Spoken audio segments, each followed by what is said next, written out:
আমি কয়েকদিন আগে শুনে তো আশ্চর্য হয়ে দিলাম, এই নাকি 3 মাস বাংলাদেশিতে আসলো, এই কিছুদিন আগে নাকি ভারতে আছে। এই 3টা মাসে কে জায়গা দিল? কি এটা উদ্ঘাটন করার দরকার আছে না? নাই? আল্লাহ, বিপদের মধ্যে আমরা এমন একজনকে ক্ষমতার সিয়ারত দিছি, আমরা বিপদে পড়লে যে দোয়া বেশি বেশি পড়ি। দোয়ার নাম কি? ইউনূস নবীরে খাইল মাছেতে গিলিয়া, ফেরেশতা পাঠাইলেন আল্লাহ ইসমে আজম দিয়া। দমে দমে সে হরদম পড়ে সে ইসমে আজম, মাছেরই উদর হইতে বাঁচাইলা প্রাণ। সবাই বলেন আল্লাহু আল্লাহু, তুমি জানলে জালালুহু, শেষ করা তো যাই না গিয়ে তোমার গুণগান। আলহামদুলিল্লাহ। বয়স হয়ে গেছে তো, মানে 84 বছর বয়স, একটা বুড়ে থুড়ে মানুষ, আর একটু চ্যাংড়া মানুষকে দেওয়া লাগতো, ঠিক না? কিন্তু আমরা দেওয়ার পরে বুঝতে পারলাম, আমেরিকার ডোনাল্ড ট্রাম্প যখন প্রেসিডেন্ট হলো, তখন আমাদের বগুড়ার কিছু গুজব লীগ, আমাদের বগুড়ার কিন্তু 3টা লীগ আছে, আওয়ামী লীগও নেই, যুবলীগও নেই, ছাত্রলীগও নেই। এখন বাড়াছে হতাশা লীগ, গুজব লীগ, আফসোস লীগ। যে বগুড়া হলো বিএনপির ঘাঁটি, সেই বগুড়াতে এই লীগগুলো চান্স পালো কি করে? চিন্তা করে দেখেন। শহীদ জিয়াউর রহমান তিনি শুধু বাংলাদেশ না, সৌদি আরবে গিয়ে দেখেন আরাফার ময়দানে তার লাগানো গাছগুলো এখনো মানুষকে জান্নাতের বাতাস দেয়। জোরে কোন সুবহানাল্লাহ। সেই শহীদ জিয়ার বগুড়া এই শালারা কিভাবে দখল করলো আল্লাহ ভালো জানে। তো যাই হোক, প্রয়োজন হলে কি দিব? জীবন দেব, কিন্তু ঈমান দেব না। তাজদিক বিল জানান যখন অর্জিত হয়, ওই মানুষটার চরিত্র কেমন হয়? আমি একটা মানুষের নাম বলবো, মানুষের নাম হলো মীর কাসেম আলী। মানুষটার নাম কি? পরে বোঝেন, আগে নামটা শোনেন। উকিল গিয়ে বলতেছে, স্যার আজকে রাত 12টায় আপনার ফাঁসি হবে, আজকে রাত 12টায় আপনার ফাঁসি হবে। তাজদিক বিল জেনান, কলিজার মধ্যে ইমান। ফাঁসির কথা শোনায় ওই মানুষের কি হবে? যার কলিজার মধ্যে ইমান আছে, তাই ফাঁসির কথা শুনে ওরে বাবারে, ওরে বাবারে, আমার ফাঁসি হবে, এই কথা বলবোই না। কারণ সে বিশ্বাস করে জন্মিলে মরিতেই হবে, আসলে যাইতেই হবে। জোরে কোন কথা ঠিক কিনা? আপনারা কি মনে করতেছেন আসছেন যাবেন না? 3 তলা 4 তলা বাড়ি বানিয়ে বারবার জনগণকে দেখেন, ওই দে ভাই করছি ভাই, রড বার করে থুজি ভাই, নিয়ত করছি 5 তলা ভাই, 3 তলা হচ্ছে ভাই, আর 2টা তলা হলি আলহামদুলিল্লাহ। আর 2 কান্তে 2 ফেরেশতা শয়তান, 3 তলার দিকে না তাকায়, নিচ তলার দিকে তাকায়। যতই তৈরি কর থাকতে পারবো না, তোর জায়গা হবে নিচ তালা, 1 তালা তো না, তারই তলে যে তালা, আন্ডারগ্রাউন্ড। জোরে কোন কথা ঠিক, কথা কন না কেন? তাহলে তাজদিক বিল জানান, কলিজার মধ্যে যখন ঈমান থাকবে, ওই মানুষটা বিশ্বাস করবে আসলে যাইতে, জোরে করে আসলে যাইতে হবেই। আর তাকে বলতেছে আজকে রাত 12টায় আপনার ফাঁসি হবে। তো মীর কাসেম আলী বলতেছে, ভাই রাত 12টায় যদি ফাঁসি হয়, এখন কয়টা বাজে? বলে এখন বাজে রাত 9:30। আলহামদুলিল্লাহ, এখন 2.5 ঘন্টা দেরি। তো ঠিক আছে, আমি 2টা ঘন্টা ঘুম পাড়ি। উকিলকে বলতেছে, আমি 2 ঘন্টা একটু ঘুম পাড়ি ভাই, 8 ঘন্টা আগে আমাকে ডাক দিও যদি সে এত না পাই। উকিল কয় মাথা নষ্ট নাকি রে, 2.5 ঘন্টা পর তার ফাঁসি হবি, তাই বলে 2 ঘন্টা ঘুম পাড়বি? যদি সে এত না পাই তাহলে ডাক দিও ভাই। উকিল মনে করতেছে এই ফাঁসির চিন্তা তত পাগলা হয়ে গেছে, ভুল বকতেছে। উকিল বাইরে চলে গেছে। 2 ঘন্টা পর উকিল এসে দেখে মীর কাসেম আলী ঘুম পাড়তেছে, নাকের সাউন্ড।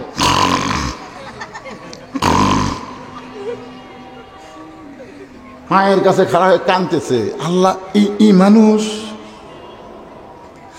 মানুষ কেমনে ঘুম পাড়ে? আর 8 ঘন্টা পর তার ফাঁসি হবে, 8 ঘন্টা পর ফাঁসি হবে। সেই মানুষটা কেমনে ঘুম পাড়তেছে? যেই ভারে ঘুম পাড়তেছে, ফাঁসি পর্যন্ত হয়তো ঘুম থেকে চেতন পাবে না।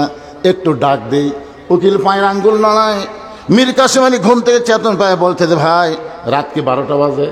বলে না স্যার, এখন 8 ঘন্টা দেরি আছে। আলহামদুলিল্লাহ, 8 ঘন্টা যখন হাতে আছে, তাহলে কিছু কাম করি। তিনি ওযু করে এসে নামাজ পড়লেন।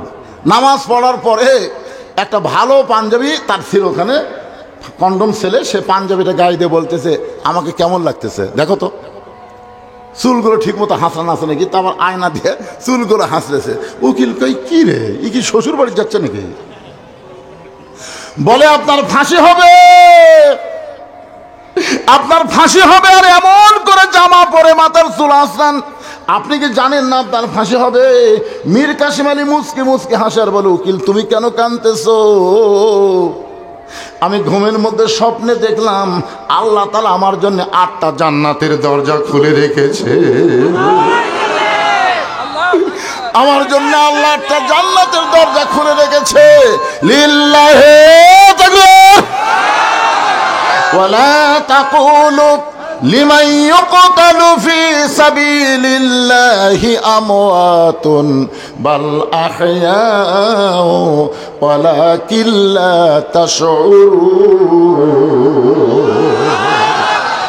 মীর কাসিমের আল্লাহর কোরআন তেলাওয়াত করে বলে উকিল কান্দো না, উকিল কান্দো না, অন্যায়ভাবে আমাদেরকে হত্যা করা হচ্ছে, আমরা কোনো দোষ করিনি।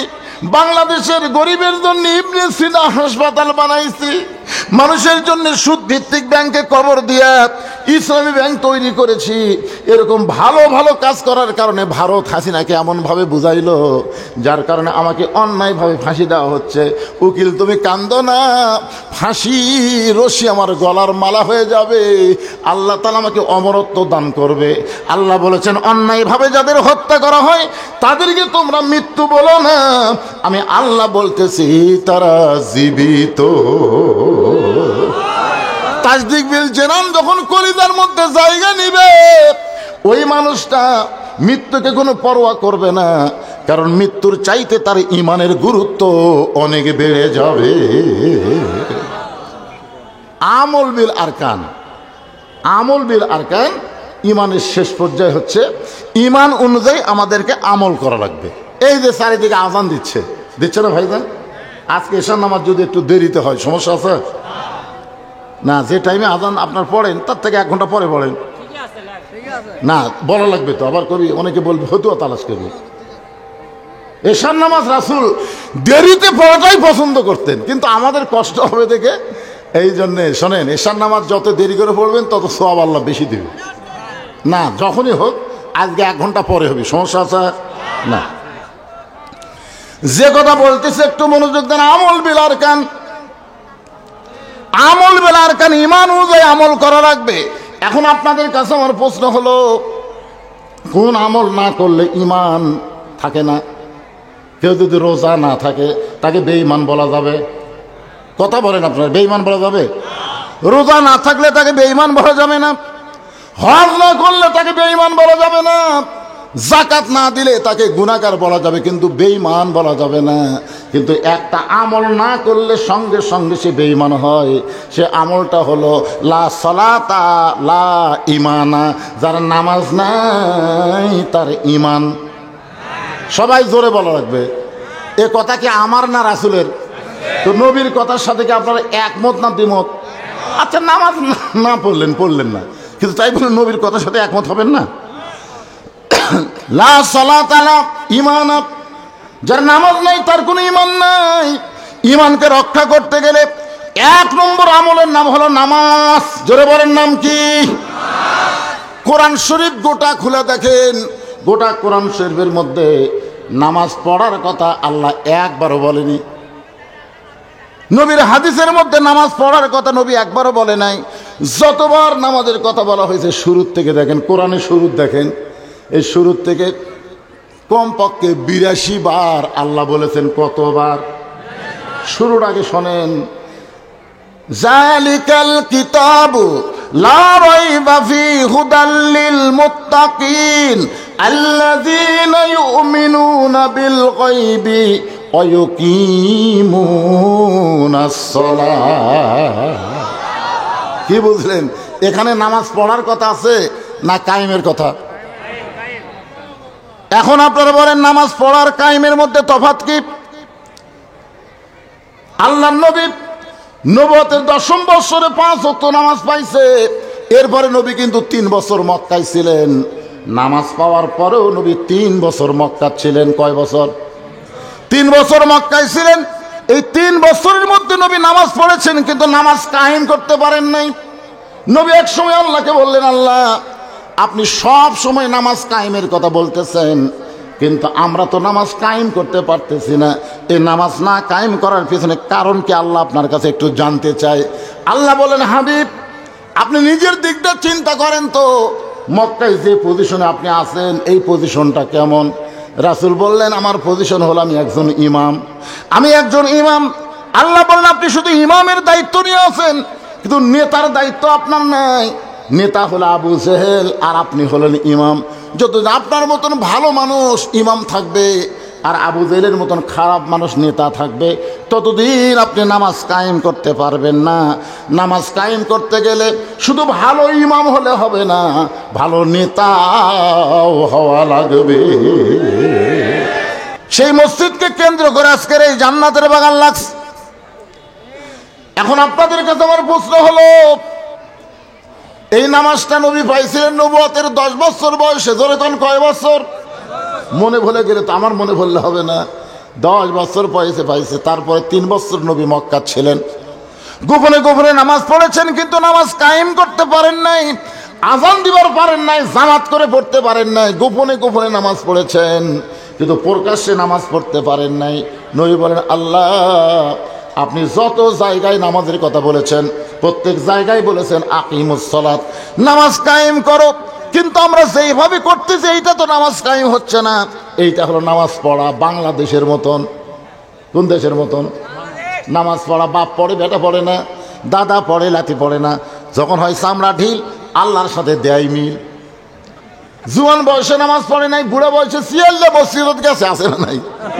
ওর খতিয়ান খুলে দেখবেন, খতিয়ান একটা খতিয়ান আছে না নাই?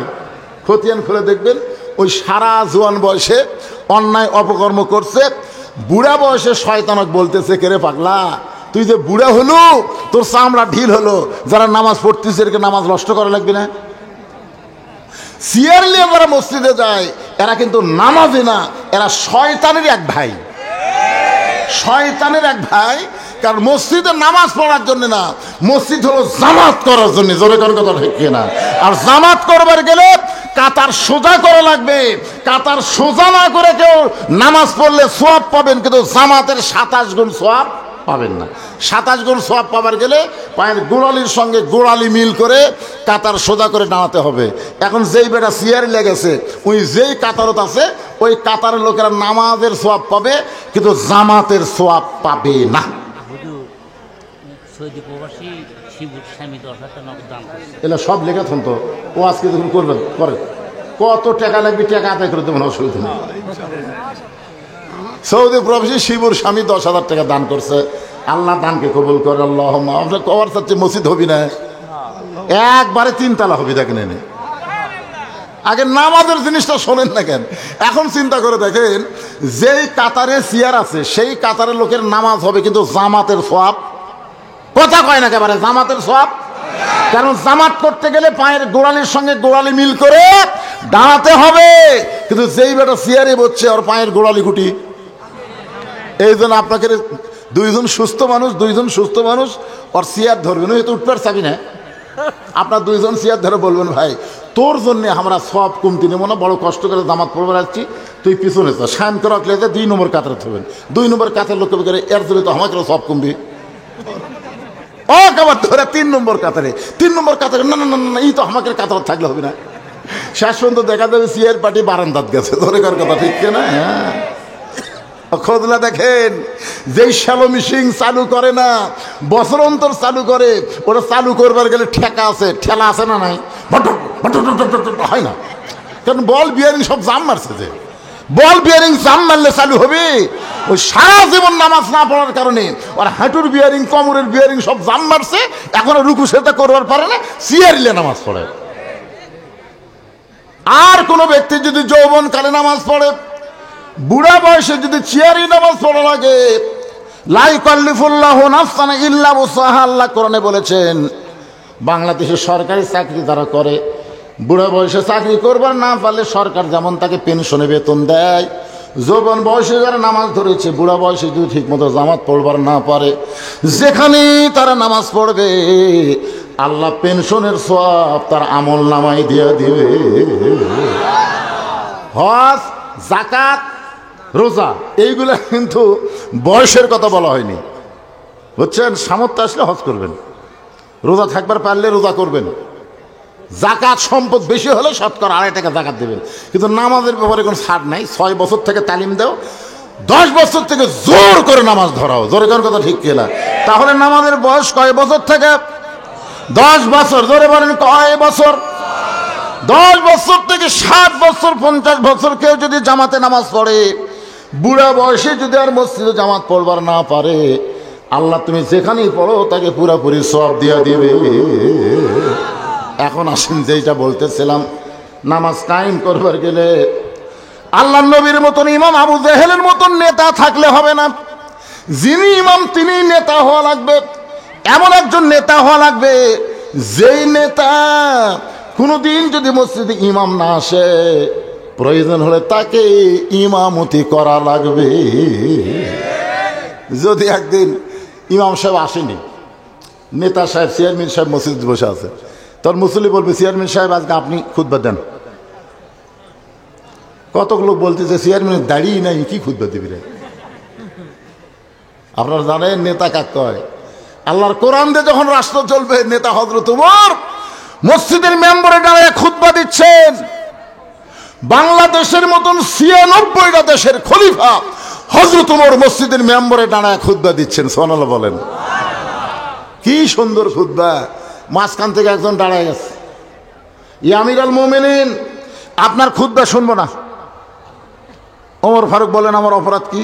বলে, আপনার অপরাধ হলো আমাদেরকে খাটো পাঞ্জাবি দিয়ে আপনি লম্বা জুব্বা পরে খুতবা দিচ্ছেন। ওমর ফারুকের চোখ দিয়ে পানি পড়তেছে আর মুখটা মুচকি মুচকি হাসতেছে। সুবহানাল্লাহ বলেন।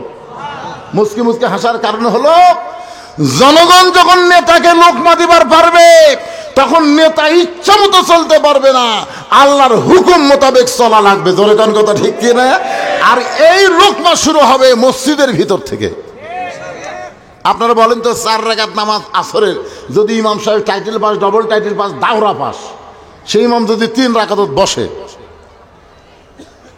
আসরের নামাজের 4 রাকাতে কয়বার বসা লাগবে?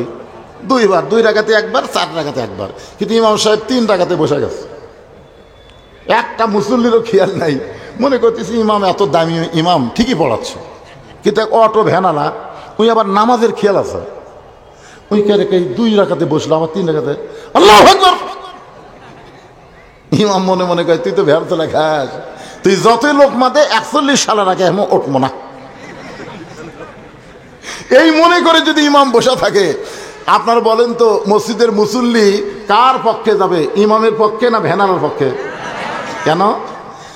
কারণ মসজিদ আল্লাহর ঘর, আল্লাহর ঘরের মধ্যে ইচ্ছা মতো নেতৃত্ব চলবে না, আল্লাহর হুকুম নবীর তরিকা মোতাবেক নেতৃত্ব দেওয়া লাগবে।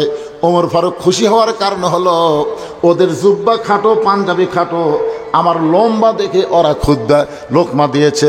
এই খুশি হওয়ার কারণ হলো, যতদিন মুসলমানের লোকমা থাকবে ততদিন মুসলমান এরিয়ার মধ্যে কোনো নেতা দুর্নীতি করতে পারবে না।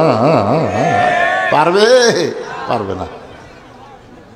ওমর ফারুক লক্ষ্য করে দেখে, যে বেটা লোকমা দিছে, যা আপনার খুদ্া শুনবো না, শুধু উই একলা না, সমস্ত মুসল্লিরা মাথা নিচু করে বসে আছে।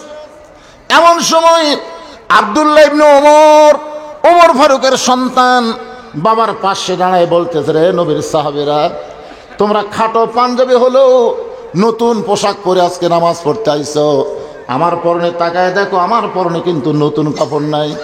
ওসমান গনি বলে, আব্দুল্লাহ, আজকে জুমার দিনে সবাই নতুন কাপড় পরলো, আর তুমি কেন নতুন কাপড় পরলা না? আব্দুল্লাহ বলতেছে, আমি যদি আজকে নতুন কাপড় পরতাম তাহলে আমার বাবার জুব্বা লম্বা হতো না। যেই বলেছে আজকে যদি আমি নতুন পোশাক পরতাম তাহলে আমার বাবার জুব্বা লম্বা হতো না। রে নবীর সাহাবীরা, তোমরা তো জানো না, যেদিন থেকে আমার বাবা মদিনার খেলাফতের দায়িত্ব পাইছে সেদিন থেকে সবাই আরামে ঘুম পাড়ে, কিন্তু আমার বাবার চোখের ঘুম না। বাংলাদেশের 64 জেলায় জামাতের আমির নির্বাচন হলো, নেতা নির্বাচন হলো। সবাই আমরা ইউটিউবের মাধ্যমে, ফেসবুকের মাধ্যমে দেখলাম প্রত্যেকটা নেতার চোখে পানি। কোনো জায়গায় আমির নেওয়া নিয়ে, নেতা নেওয়া নিয়ে কোনো গন্ডগোল নাই, কারণ জানে কোরআনের সৈনিক হলে তাদের উপর আল্লাহর পক্ষ থেকে আলাদা একটা দায়িত্ব আছে। এই দায়িত্ব পালন করা যে কত কঠিন। আব্দুল্লাহর মা বলে, স্বামী গো আপনি কি ঘুমাবেন না? ওমর ফারুক কান্দার বলে, বিবি যতদিন মদিনার খলিফা হয়নি ততদিন তোমার বুকের মধ্যে, আমার বুকের মধ্যে তুমি ঘুম পারছো। হুন্না লিবাসুল্লাকুম ওয়া আনতুম লিবাসুল্লাহুন্না। বিবি রে, এখন খেলাফতের দায়িত্ব পাওয়ার পরে ফোরাতের কুলে যদি একটা কুত্তা না খায় মারা যায়, আল্লাহ হাসরের ময়দানে উমরকে ছাড়বে না। আব্দুল্লাহ কান্দের পরে নবীর সাহাবীরা, শোনো, বহুদিন আমার মাকে দেখেছি গভীর রাতে দরজায় দাঁড়িয়ে থাকতে।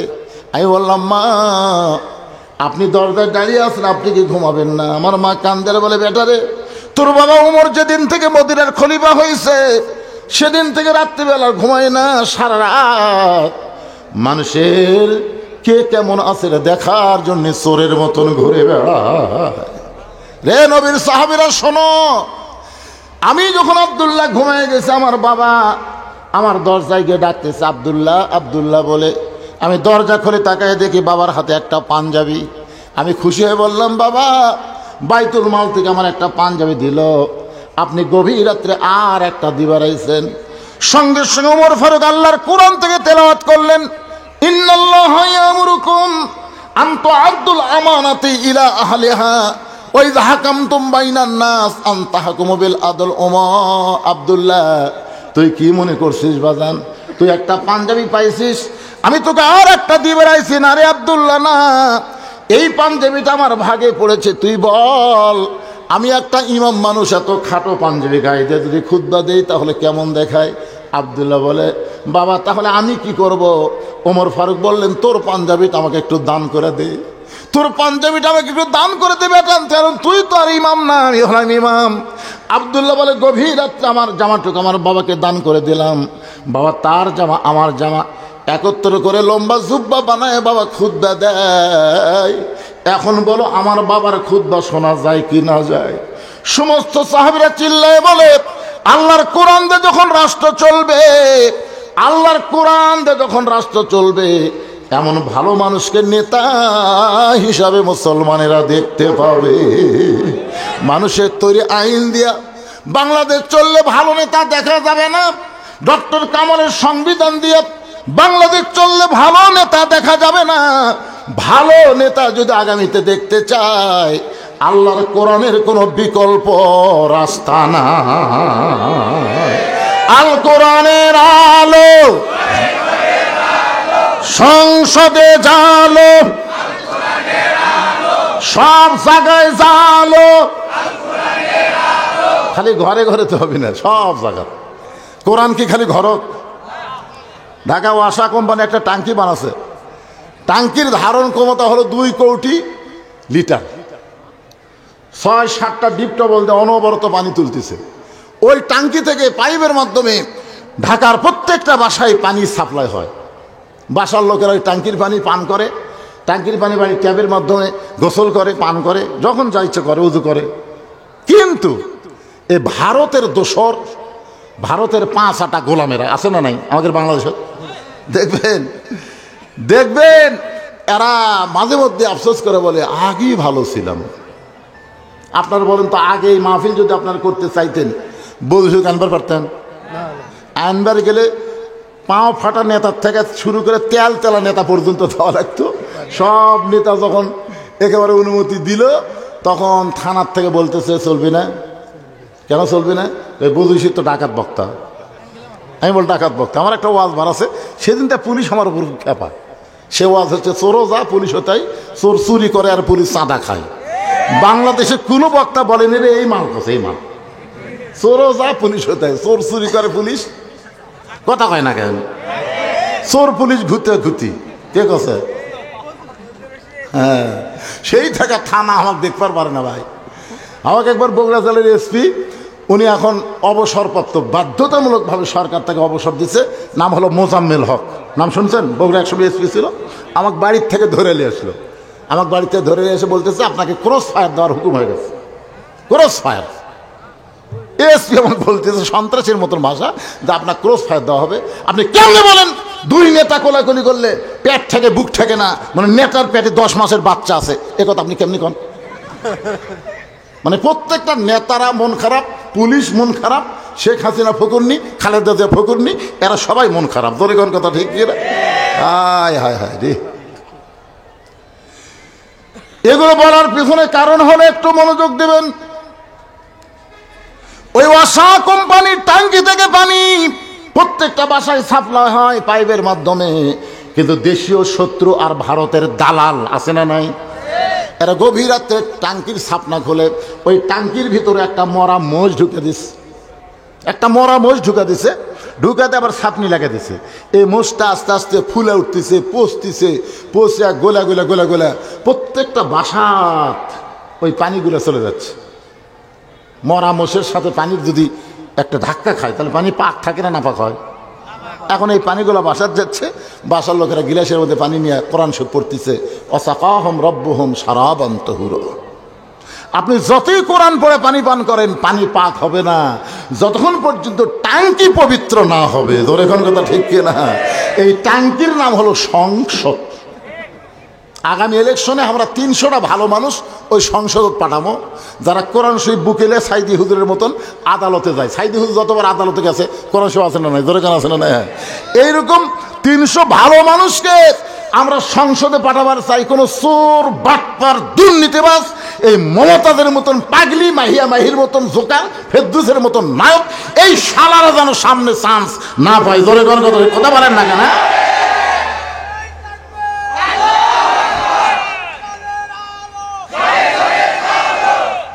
আবার কয় ঘরে ঘরে এই কিসের অভ্যাস? অভ্যাস পরিবর্তন করা লাগবে। আল কোরআনের আলো,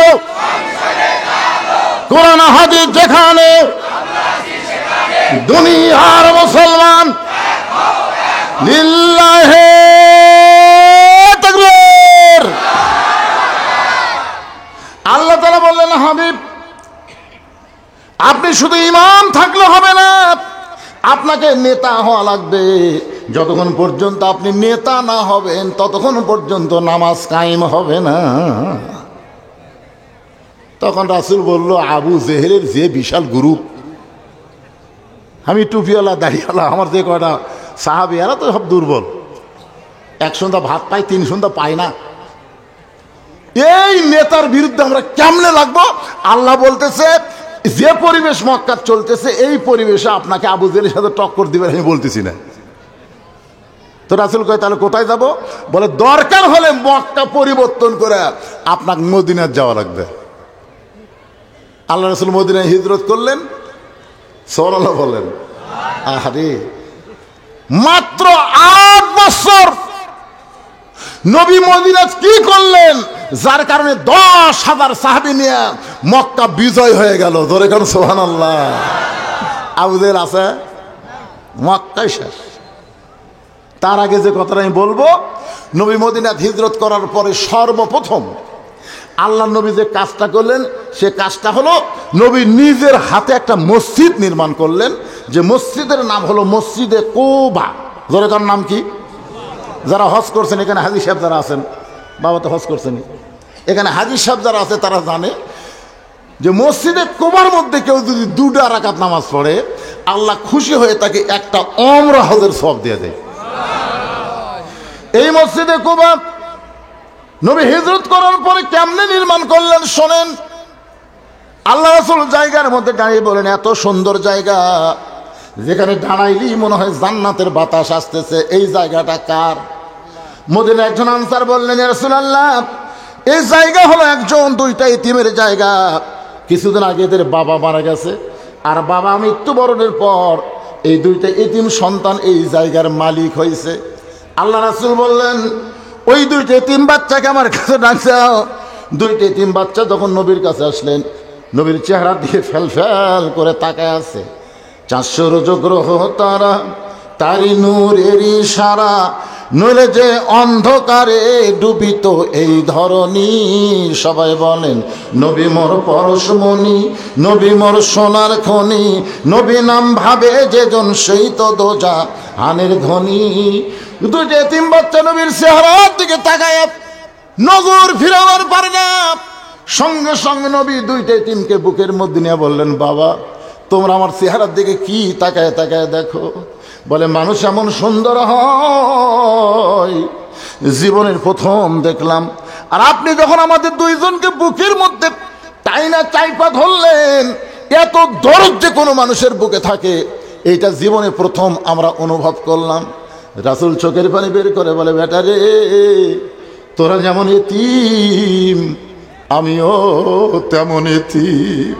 শিশুকালে মইরা গেছে মা, গর্বে থাকতে মরছে পিতা আমি চোখে দেখলাম না। শিশুকালে মইরা গেছে মা, গর্বে থাকতে মরছে পিতা নবী চোখে দেখলেন না। কে করিবে লালন পালন, কে দিবে সান্ত্বনা,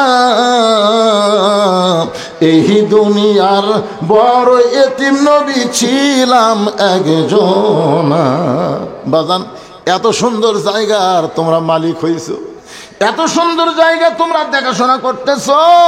দুই এতিম বাচ্চা নবীর কাছে বুকটা জোরে ধরে বলে, নবী গো এই জায়গার মালিক আমরা না, এই জায়গার মালিক হলেন আসমানওয়ালা। ওই দুইটা বাচ্চা তখনও মুসলমান হয় নাই। ওই দুইটা বাচ্চা হলো ইহুদির বাচ্চা, তাদের বাপ ইহুদি মারা গেছে। আর দুইটা এতিম বাচ্চা বলতেছে, নবী গো এই জায়গার মালিক আমরা না, এই জায়গার মালিক হলো আসমানওয়ালা। আমরা দুই ভাই দেখাশোনার দায়িত্ব পাইছি।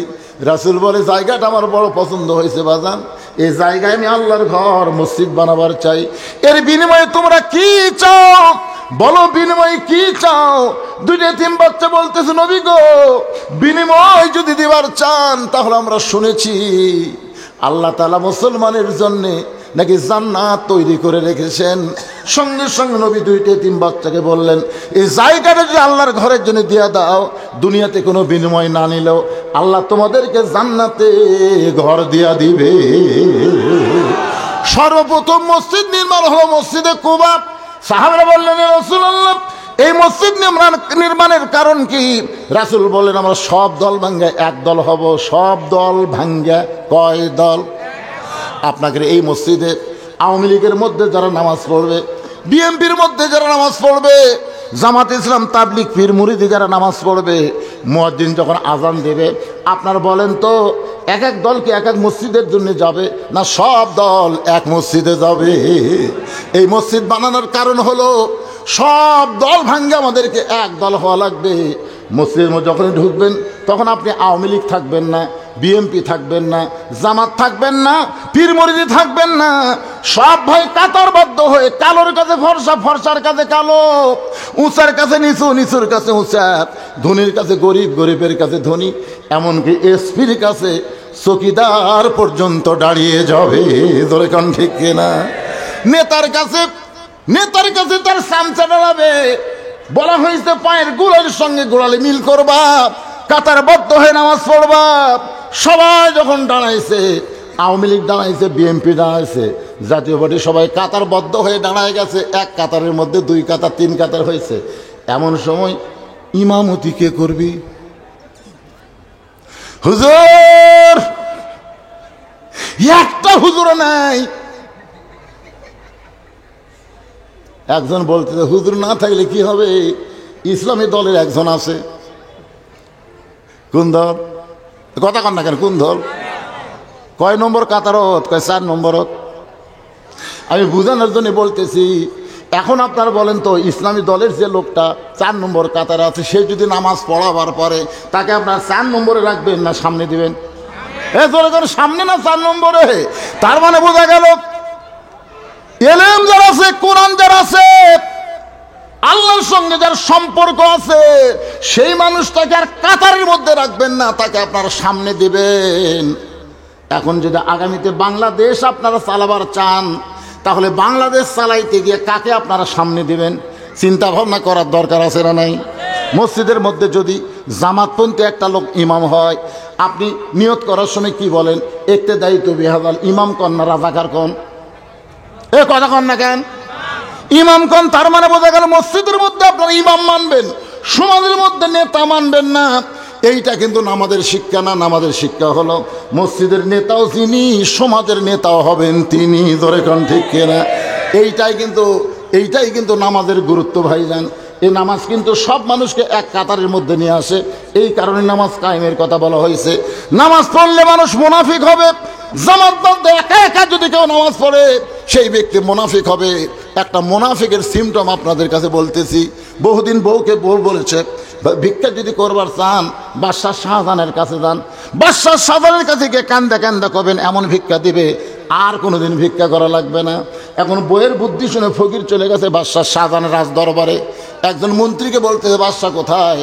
বলে, বাদশাহ ওই ঘরের মধ্যে ঢুকছে। ফকির ঘরের মধ্যে দিয়ে দেখে ঘরের দরজা বন্ধ, একটা জানালার পাল্লা খোলা আছে। এই জানালার পাল্লা দিয়ে তাকায় দেখে গোটা ঘরের মধ্যে একজন মাত্র মানুষ দুই হাত তুলে কাঁদতেছে আর বলতেছে, ও বাদশার বাদশাহ, তোমার দরবারে আমি ফকির। ফকির বলে চোখের পানিতে গাল ভিজে দেয়। ফকির চিন্তায় পড়ে গেল, বইয়ের বুদ্ধি শুনে আসলাম বাদশার কাছে। আয়সা দেখি বাদশাহ নিজেই ফকির হয়ে কাঁদতেছে। বাদশাহ যদি নিজেই ফকির হয়, তাহলে আমার মতন ফকির তো পাওয়ার কিছুই নাই। মন খারাপ করে যখন ফকির চলে যাচ্ছেন, এমন সময় দারোয়ান বলতেছে, বাবা আপনার কি বাদশার সাথে দেখা হয়েছে নাকি? ফকির রাগ করে বলে, এ দারোয়ানের বাচ্চা দারোয়ান, খালি দরজা পাহারা দিস, ভিতরের খবর জানিস না? ভিতরের খবর যদি জানিস তাহলে এরকম বলতে পারতিস না। তোরা তাকে বাদশাহ বাদশাহ বলে পূজা করতেছিস। আমি নিজের চোখে দেখলাম ফকির হয়ে কাঁদতেছে। সব দারোয়ান ফকিরকে ধরেছে। এমন সময় বাদশাহ শাহজাহান মুনাফিক বের হয়েছে। ধরে কোন কে বের হয়েছে? কথা কয় না। মুনাফিক বের হয়েছে, কারণ একলা নামাজ পড়ে, জামাতে নামাজ পড়ে না। জামাতে নামাজ পড়লে তার মধ্যে কোনো অহংকার থাকবে না। তেলতলা পায়ের কাছে ফাটা পা জোড়া লাগবে। জোরে কোন কথা ঠিক কিনা? কিন্তু একলা যখন নামাজ পড়ে, নিজে কিন্তু হাসি না, তাহাজ্জুদ নামাজ পড়ে, যায় নামাজ খোঁজে। জোরে কোন কথা ঠিক কিনা? কিন্তু একলা বাদশাহ শাহজাহান একলা কায়েম, ফকির চোখ দিয়ে পানি ছাইড়া দিস। সব দারোয়ান ধরে, কেউ কিল মারে, কেউ ঘুষি মারে। ফকির চিল্লে বলে, যতই মারিস না কেন, নিজের চোখে দেখা জিনিস মিথ্যা বলা যাবে না। এমন সময় বাদশাহ শাহজাহান বলে, রে দারোয়ানরা, কারে মারতেছো, কেন মারতেছো? বলে, জাহাপনা, আপনি নাকি ফকির হয়ে গেছেন, আপনি বাদশাহ নাই। সঙ্গে সঙ্গে মুনাফিক বাদশাহ শাহজাহান দৌড়ে এসে ফকিরের দাড়ি ধরে বলে, এই ফকির, মুঘল সম্রাট শাহজাহান, তুই কি জানিস না?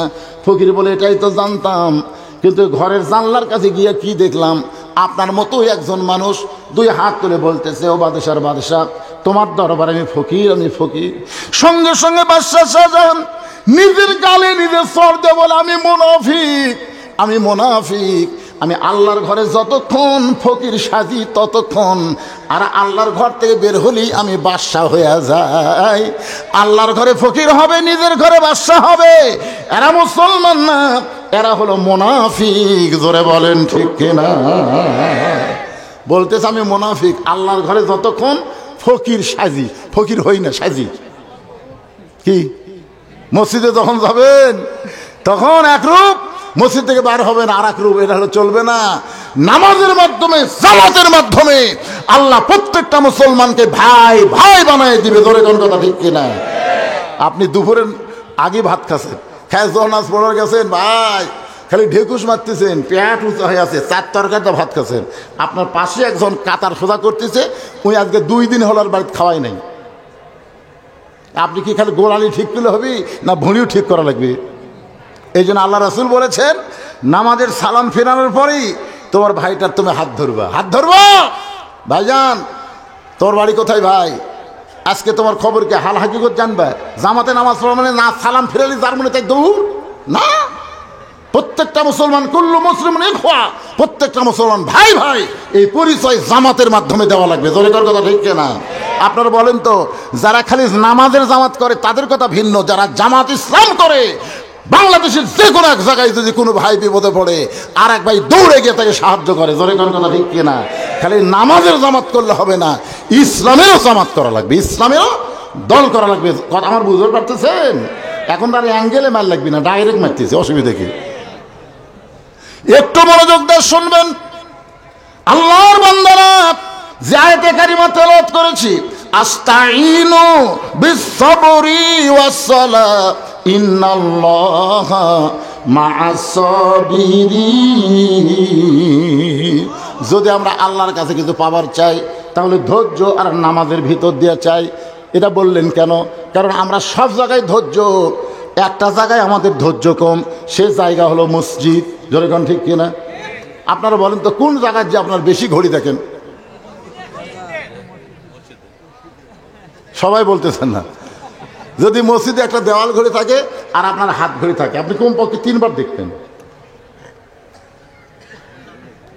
দেখার পরে পাশের ডাক বলতেছেন, কে ভাই আর কয় মিনিট? বলছে এখনো 3 মিনিট আছে ভাই। হামনে আস ফেলা বলতেছে এখনো 3 মিনিট ভাই। তখন বলতেছে আজ ঘড়ি লড়তেছে না ভাই রে। আল্লাহ বলতেছেন বিস-সাবরি ওয়াস-সালাহ। পাগলা, নামাজের মধ্যে গিয়ে ধৈর্য যদি না থাকে তোর নামাজই হবে না, আমার কাছে চাও হবে না। আর সালাম ফিরানোর সাথে সাথে, সালাম ফিরেছে কি, সালাম ফিরানোর সাথে সাথে আপনি মোনাজাত করবার হুকুম কে দিচ্ছে আপনাকে? বিস-সাবরি ওয়াস-সালাহ। যদি আল্লাহর কাছে কিছু পাওয়ার চান, ধৈর্য আর নামাজের মাধ্যমে চাইতে হবে। দোয়া দরুদ পড়তে হবে কমপক্ষে 2 থেকে 3 মিনিট। রাসূল দোয়া দরুদ পড়েছেন, সালাম ফেরানোর পর দোয়া দরুদ পড়েছেন। সম্মিলিত মোনাজাত গুরুত্ব না, দোয়া দরুদ পড়া হলো গুরুত্ব। জোরে কোন কথা ঠিক কিনা? এই আপনারা বলেন তো, কোনো ফকির যদি এইরকম করে বাড়ি বাড়ি ভিক্ষা করে, ওই সারাদিন অন্তর কয় সার চাউল পাবে? মা সাথে ভিক্ষা দাও কেন? মা সাথে ভিক্ষা দাও কেন? কোন মা পয়সা থেকে ভিক্ষা লে ফকিরি নাই? আর এক দরজার কাছে মা সাথে ভিক্ষা দাও কেন? ওই ভিক্ষা পাবি? ওই সারা জীবন ভিক্ষা করবি কিন্তু পাবি না। আজকে আমরা যে মোনাজাত করতেছি আল্লাহর কাছে, এটা আমরাও পাবো না। আল্লাহ ফেরেশতা কেবল লাইন ধরছে, দিবি, ইতিমধ্যে আর লেওয়া শেষ। কি আস্তাইনু বিস-সাবরি ওয়াস-সালাহ। আল্লাহর ঘর মসজিদের উন্নতি কল্পে মাহফিল, মসজিদ নির্মাণের জন্য আমি যার কাছে টাকা চাইলাম সে বলে আমরা আগে দিছি। ব্যাগের টাকা কি আপনার ঠিক মতো দিচ্ছেন? জি।